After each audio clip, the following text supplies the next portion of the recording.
నమస్కారం city news కి స్వాగతం. ముందుగా ముఖ్యాంశాలు.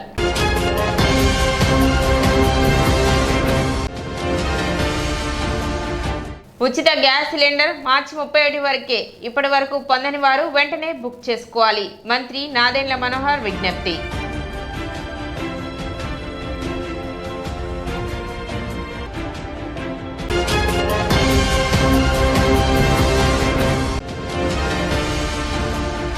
కూచిపూడిలో ఇరిగేషన్ మరియు డ్రైనేజీ అధికారులు, డిస్ట్రిబ్యూటరీ కమిటీ రైతులతో సమీక్షా సమావేశం నిర్వహించిన వేమూరు శాసనసభ్యులు నక్కా ఆనంద్ బాబు.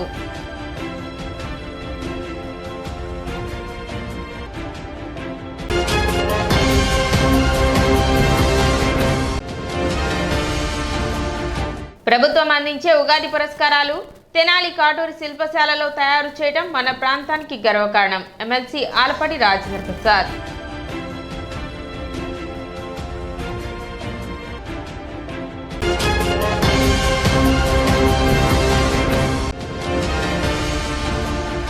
పంచాయతీరాజ్ శాఖ పనుల నుండి హెల్త్ సెక్రటరీస్ కు మినహాయింపు ఇవ్వాలని కోరుతూ కమిషనర్ బండి శేషన్నను కలిసి వినతి పత్రం అందజేసిన United medical and health employees union.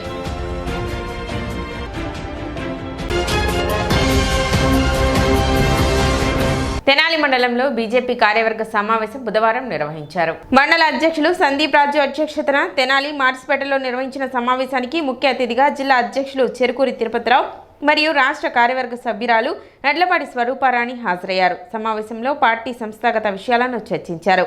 సమావేశంలో కె వాసుదేవనాయుడు, అనంతాచార్యులు, కుమార్, విజయభాస్కర్ రెడ్డి, బిట్రా కనకదుర్గ తదితరులు పాల్గొన్నారు.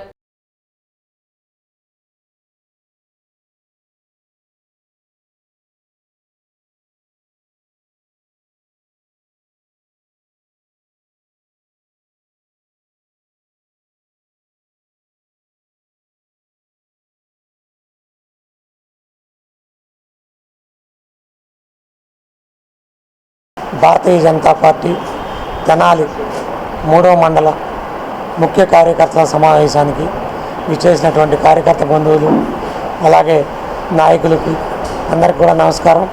మా యొక్క ఈ ప్రణాళిక మా ఈ 3వ మండలంలో పార్టీని ఏ విధంగా బలోపేతం చేయాలి, రాబోయే రోజుల్లో లోకల్ బాడీ ఎలక్షన్స్, కౌన్సిలర్ ఎలక్షన్లలో కానీ అలాగే గ్రామాల్లో జరిగే సర్పంచ్, ఎంపీటీసీ, జెడ్పీటీసీ ఎలక్షన్ల గురించి ఎలా ప్రణాళిక చేయాలని చెప్పి కార్యకర్తలకు దిశానిర్దేశం చేయడం జరుగుతుంది. మనం ఈరోజు 45 ఏళ్లలోపు వాళ్ళనే మండల అధ్యక్షులుగా పెట్టాలనే నియమం జాతీయ పార్టీ పెట్టింది. ఎందుకంటే పార్టీలో యువకుల్ని, అదేవిధంగా యువతులని, ఎస్సీ ఎస్టీ మరి యువకుల్ని కూడా రాష్ట్ర వ్యాప్తంగా కూడా మరి సామాజిక వర్గాల సమీకరణ ద్వారా మరి అన్ని మండలాలకి మండల అధ్యక్షులను వేయటం జరిగింది. దీని యొక్క ముఖ్య ఉద్దేశం యువతని రాజకీయాల్లో ప్రోత్సహించి మరి నరేంద్ర మోడీ గారి పథకాలు, నరేంద్ర మోడీ గారి ఆలోచన విధానాన్ని వారికి తెలియజేసి శిక్షణా తరగతుల ద్వారా వాళ్ళ నాయకత్వ లక్షణాలు పెంపొందించే విధంగా, తద్వారా మరి పార్టీని అభివృద్ధి చెందే విధంగా మాలాంటి సీనియర్లందరూ కూడా అలాంటి యువకులకి మరి కొన్ని సూచనలు, సలహాలు ఇచ్చే విధంగా ఈ కార్యక్రమాన్ని మేము నిర్వహించుకోవడం జరుగుతుంది. ఈరోజు తెనాలిలో పశ్చిమ మండలంలో ఈరోజు మండల కమిటీని వేసుకోవటం జరిగింది. దీనికి అధ్యక్షులుగా మా జిల్లా అధ్యక్షులైనటువంటి చెరుకూరి తిరుపతిరావు గారు రావటం జరిగింది. మేము ఈ తెనాలి పట్టణంలో ఇదివరకు మొదట నుంచి మంచి ప్రత్యేకత ఉంది. బీజేపీ అంటే మంచి బలంగా ఉంది, మంచి పట్టుదల, క్రమశిక్షణ కలిగిన కార్యకర్తలు ఉన్నారు. కాబట్టి ఈసారి మేము రాబోయే ఎలక్షన్లలో కూడా కూటమి తరపున అందరినీ కలుపుకొని, కూటమి తరపున ఏ ఒక్క చిన్న అవకాశాన్ని కూడా వదులుకోకుండా మేమందరూ సమైక్యతో పనిచేసి తెనాలిలో ఈసారి రాబోయే ఎలక్షన్లలో తెనాలిలో బీజేపీ కూడా మంచి రెపరెపరలాడేట్టుగా, అదేవిధంగా మిగతా అన్ని కూటమి మిగతా వాళ్ళు కూడా ఏ చిన్న ప్రతిపక్షానికి అవకాశం లేకుండా ఈరోజు మేము చేయాలని ఒక ప్రణాళికతో ఉన్నాము.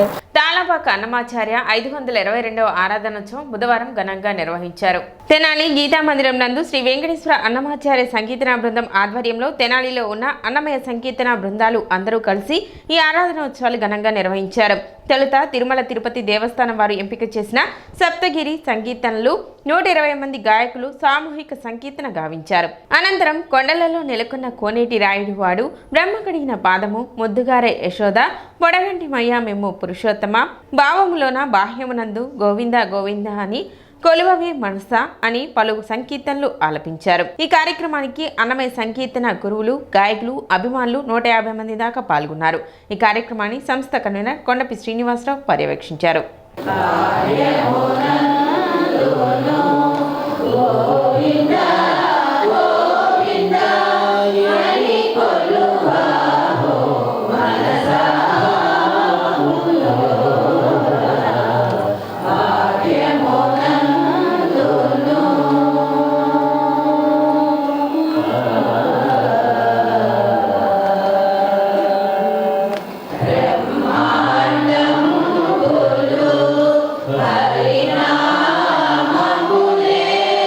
ఈరోజు పాల్గొన బహుళ ద్వాదశి అన్నమాచార్యుల వారు వెంకటేశ్వర స్వామిలో ఐక్యమైన రోజు. దానిగాను మన తెనాల్లో ఉన్న అన్నమయ్య సంకీర్తన బృందాలన్నీ పిలిచి తిరుమల వాళ్ళు టీటీడీ వాళ్ళు నిర్ణయించిన సప్తగిరి సంకీర్తనలు గానం చేయడం జరుగుతుంది. ఈ గానం అనంతరం వచ్చిన వారందరికీ ప్రసాద వినియోగం ఉంది.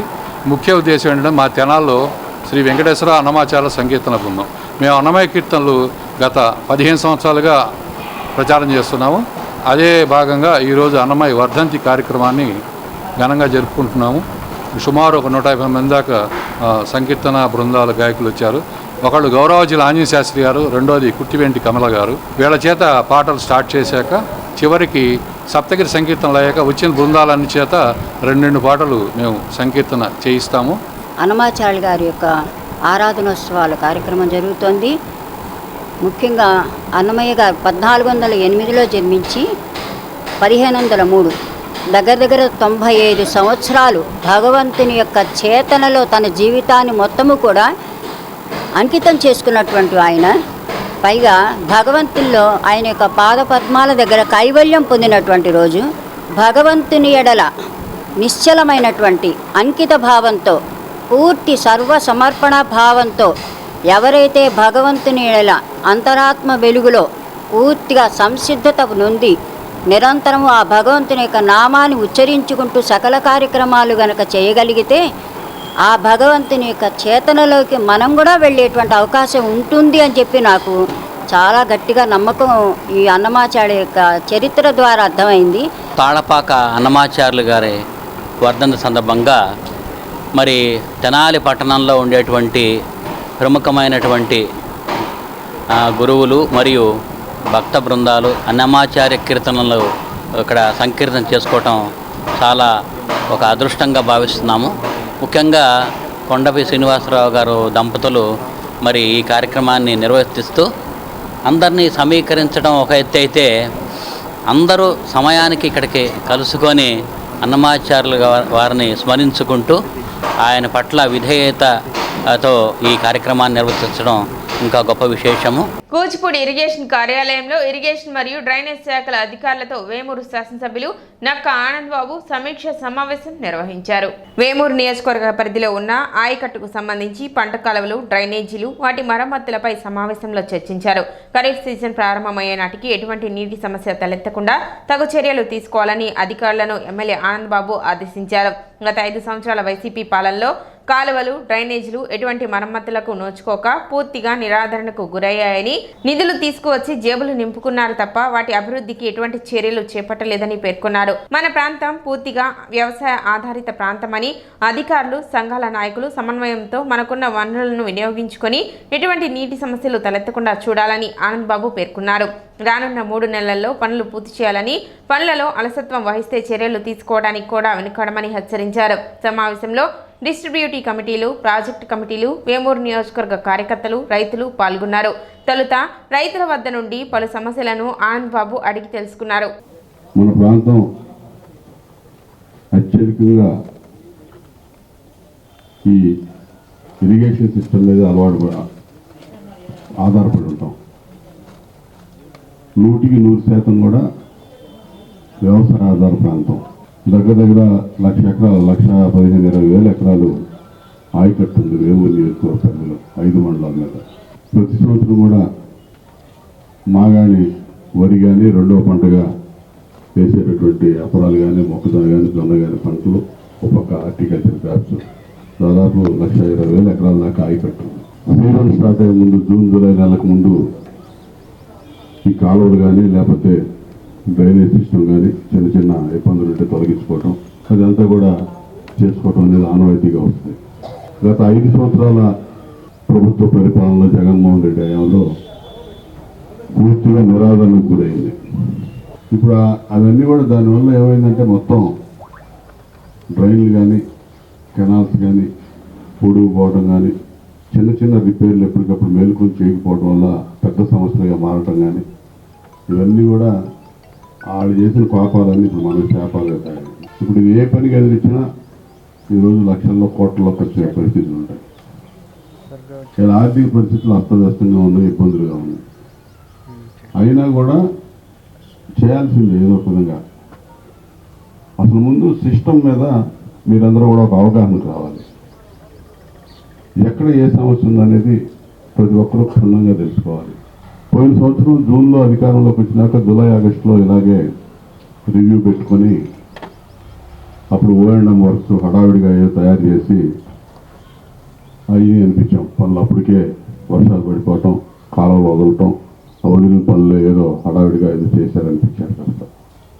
కానీ దానివల్ల వ్యక్తిగతంగా అయితే నేనైతే సంతృప్తి పడలేదు. కానీ ఏదో చేయాలి కాబట్టి చేశారు కొంతవరకు. ఈ నీటి వినియోగదారుల సంఘాల ద్వారా మంచి ఫలితాలు గతంలో సాధించాం. వాళ్ళ 5 ఏళ్ళు మాత్రం ఆ సంఘాలు అనేవి లేకుండా పోయింది. మళ్ళీ ఇప్పుడు మనం తీసుకొచ్చాం. అది వెంటనే ఇమ్మీడియట్గా నేను అంటుంది ఏంటంటే ఇది మార్చి నెల చివరిలోకి వచ్చాం. ఏప్రిల్, మే, జూన్ ఈ 3 నెలల్లో చాలా పనులు చేసుకోవాలి. అసలు ఈలోపు అయిపోవాలి. మనకి మళ్ళీ వర్షాలు పడి నీళ్లు కాలువలకు వెళ్ళే పరిస్థితికి వచ్చేటప్పటికి ఈ పనులన్నీ కూడా పూర్తి కావాల్సిన అవసరం ఉంది. ఏదైనా పెద్ద వర్క్స్ ఉంటే ముందు శాంక్షన్ తెచ్చుకుంటే నిదానం జరుగుతూ ఉంటాయి. వచ్చే సంవత్సరాలు చేసుకుంటాం. ముందు చిన్న చిన్న ఈ 3 నెలల్లో చేయాల్సిన పనులన్నీ కూడా చేసుకోవడానికి చర్యలు తీసుకోవాలి. రొటీన్గా రెగ్యులర్గా పెట్టే O&M వర్క్ సంబంధించి 4 కోట్ల ప్రపోజల్స్ ఎస్సీ గారు పంపించారు, వెంకటేశ్వర గారు. కానీ దానివల్ల ఆ రొటీన్గా జరిగే ప్రయోజనం తప్ప మనకి శాశ్వతంగా కావాల్సిన పరిష్కారాలు కానీ రోజు ఎదుర్కొన్నటువంటి సమస్యలన్నీ పరిష్కారం కావు ఆ O&M వర్క్తో. ఆ మిగిలినవి కూడా ఏమున్నాయి అనేది కూడా ఐడెంటిఫై చేసి మొత్తం మీరు ఎక్కడికెక్కడ ఫైల్స్ తయారు చేసి పెడితే నేను వీళ్ళ పరిధిలో ఇక్కడ ఎస్సీ గారి స్థాయిలో అయ్యే పనులు అయితే ఇక్కడ, లేకపోతే ENC స్థాయిలో ENC, లేకపోతే మినిస్టర్ గారి స్థాయిలో కావాల్సిన పనులకి పర్సనల్గా వెళ్ళినా మానిటర్ చేసుకొని ఈ పనులు చేసుకోవడానికి 4 అడుగులు ముందుకు వేయడానికి అవకాశం ఉంటుందని ఈ సమావేశం మీరు వ్యక్తిగతంగా వచ్చి నాకు చెప్తున్నారు, వెళ్తున్నారు, నేను సరేనంటున్నాను. ఇప్పుడు అందరూ ఒక చోట ఈ విధంగా గుమిగూడినప్పుడు, అసెంబ్లీ అయినప్పుడు అధికారులు, ఎన్నికైన WA ప్రెసిడెంట్లు, DCలు ఉన్నారు. మీ అందరి సమక్షంలో ఆ సమస్యలను ఐడెంటిఫై చేసి ఇప్పుడే నోట్ చేసుకుంటే రేపటి నుంచి మీరు 6 రోజులు, 10 రోజులు, 15 రోజులు ఫీల్డ్లోకి వెళ్ళి కూడా ఆ సమస్యని గుర్తించి ఏం చేయాలనే దాని మీద దాన్ని నోట్ చేసి దానికి సంబంధించినటువంటి ప్రణాళికలు సిద్ధం చేస్తే అవి ఇక్కడ సమస్య పరిష్కారం అయితే ఇక్కడే చేయటం. ఈ ప్రాంతం ఇందాకే చెప్పాను, పూర్తిగా వ్యవసాయ ఆధారంగా ఉండేటటువంటి రైతాంగం ఉన్నటువంటి ప్రాంతం. మనకున్న అవకాశాలు, అవసరాలు ఎప్పటికప్పుడు తీర్చుకుంటూ ముందుకు పోవాల్సిన అవసరం ఉంది. మీరు అధికారులు, నేను ఇప్పుడు ప్రత్యేకంగా కొంతమంది మీద నాకు చాలా కంప్లైంట్లు ఉన్నాయి. నేను ఎవ్వరు కూడా నాకు తెలుసు, మీకు తెలుసు ఎవరెవరు అనేది. ఇప్పుడు నేను వ్యక్తిగతంగా మీకు పిన్ పాయింట్ చేసి మిమ్మల్ని చెప్పదలుచుకోలేదు. మీకు మీరే ఆలోచన చేయండి, ఎంతవరకు డ్యూటీ కరెక్ట్గా చేస్తున్నాం, ఏం చేస్తున్నాం. ఇప్పుడు నేను చెప్పినట్టు జరగాలి. జరగకపోతే మాత్రం చర్యలు కూడా దానికి తగ్గట్టుగానే ఉంటాయి. నేను చెప్తున్నాను, చాలా సీరియస్గా చెప్తున్నాను ఈ విషయం. రెండోదేమో షట్టర్ ఓవరాల్ గా అట్లా చెప్పేది మీరు గుర్తించిన ఏంటి అది చెప్పండి. మీరు గుర్తించారా, ఏమైనా పాడైపోయి ఉన్నాయా, ఎక్కడ ఏంటి అనేది రేపు నుంచి ఫీల్డ్ లోకి వెళ్ళి చూడాలి. మీరు మన మనలో షట్టర్ లో రొటీన్ గా చెప్పేయకుండా పర్టికులర్ గా మీరు నువ్వు గుర్తించింది ఏమైనా ఉందా, పలానా షట్టర్ పోయింది, కాలువ పొరులుతున్నాయి కదా కట్టలో ఒకటి, దుండిపాలెం దగ్గర ఎడ్లపల్లి డ్రైనేజ్, అదేవిధంగా డ్రైనేజీ కూడా మొన్న గళ్ళు పడ్డాయి. దుండిపాలెం ఒకటి, ఒలివేరు అవి కూడా బోర్చాల డ్రైనేజీ. అది డామ్ ఉంది సార్, డ్యామ్ మొత్తం పూర్తిగా పోయింది. ఇరిగేషన్ శివారెడ్డి గారి పరిధిలో, అది DC పరిధిలో ఆల్పాడు రోడ్డు ఉంటాయి. చుండూరు మండలంలో కొరటాల సాయి గారి తాలూగా డ్రైనేజీ పరాచలనం అనేది బాగా ఊడిపోయి ఉంది సార్. అది 9-10 గ్రామాలకు సంబంధించింది, అది 2 మండలాలకి. అది ఆ డ్రైనేజ్ తోమాలని మేము కోరుతున్నాం. ఇప్పుడు ఒక చిన్న విరామం.